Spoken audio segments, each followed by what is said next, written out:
Alright guys, 1187s, and we're just going to do a talking heads video here. I did a series on the 1187 Remington shotgun several years ago. I did 3 videos on it, on tear down, repair, service, all that kind of stuff. I still get a tremendous amount of questions on those guns. And as a matter of fact, I just answered a question about a shell latch for a gentleman to him. And I get quite a few questions both in the comments section on those videos and emails from guys that have got my email address there, and they've got questions about 1187s. That's fine, but a lot of the things that are being asked, why, I've already either covered, or else we're going to try and cover them very quickly here. I say very quickly, but who knows how long this will go on. I will say in some respects I'm kind of an asshole about answering questions, not just on the gun stuff, but on a lot of the other videos I do.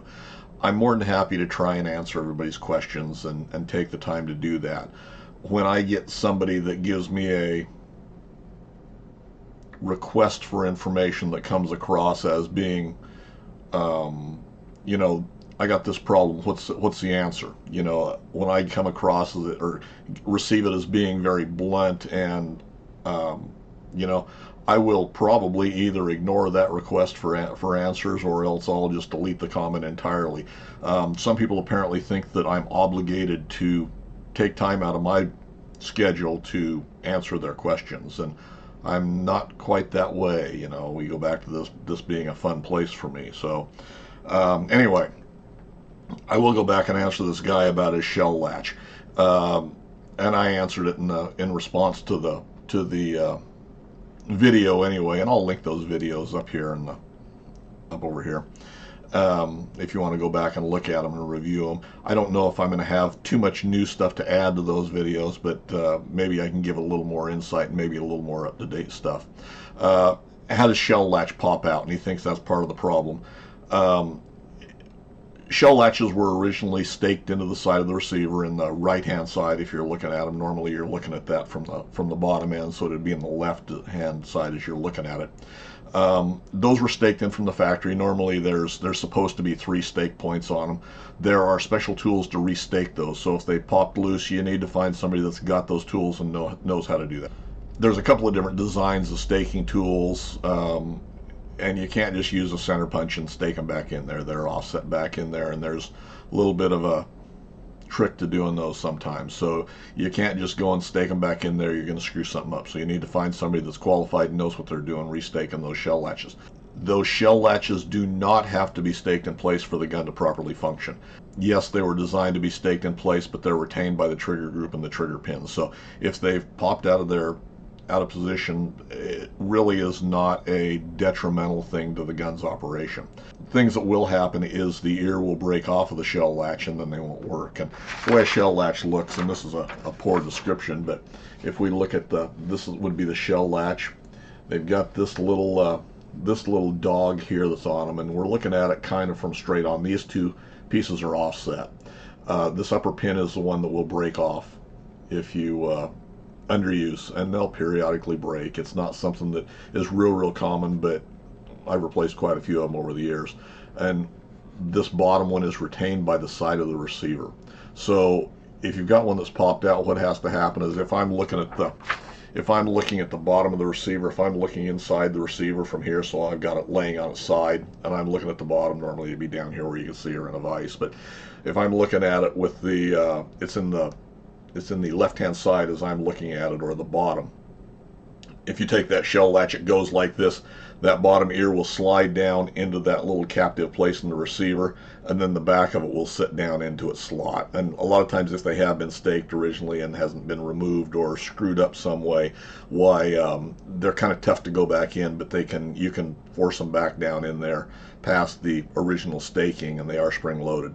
And then you can align it with one of the trigger pins, and then you can use your 3rd and 4th hands to hold the shell latch down in place, hold the trigger pin up underneath, and then slide the trigger group back in and then put your pins in.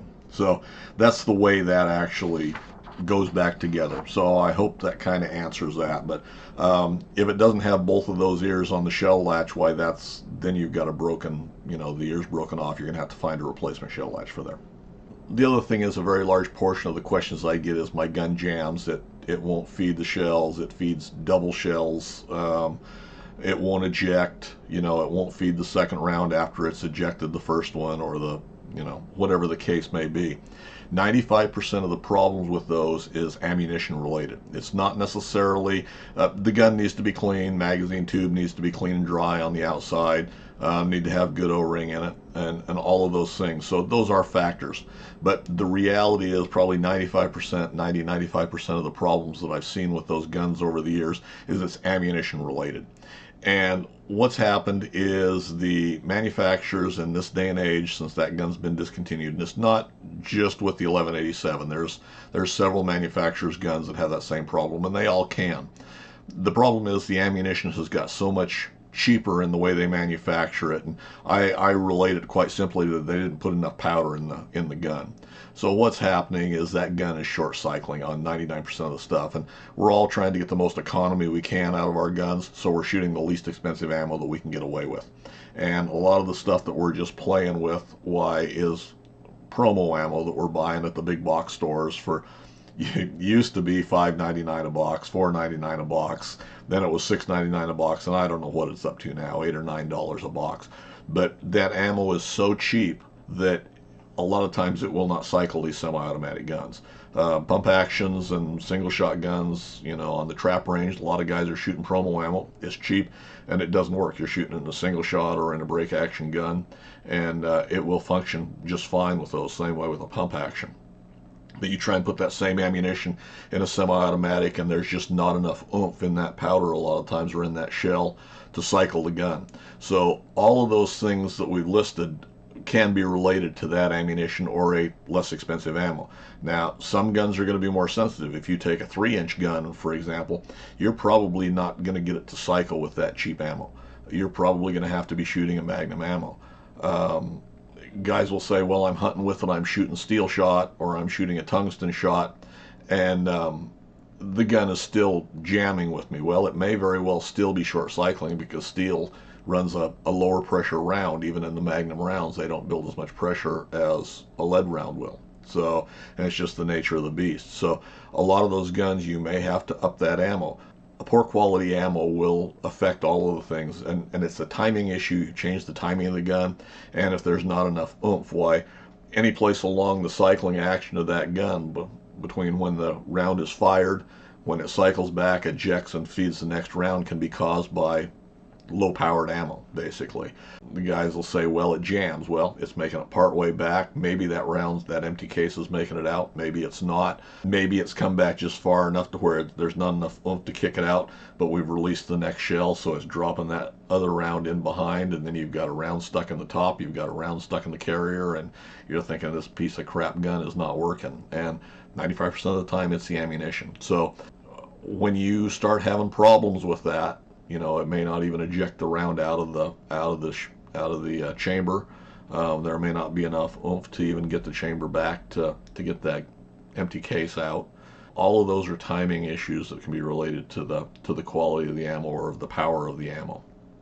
One of the other things you may see with a gun short cycling is you may see a gun that will eject a round, feed the next round, and everything's fine, and when you go to shoot, it just goes click. So you've had a misfire.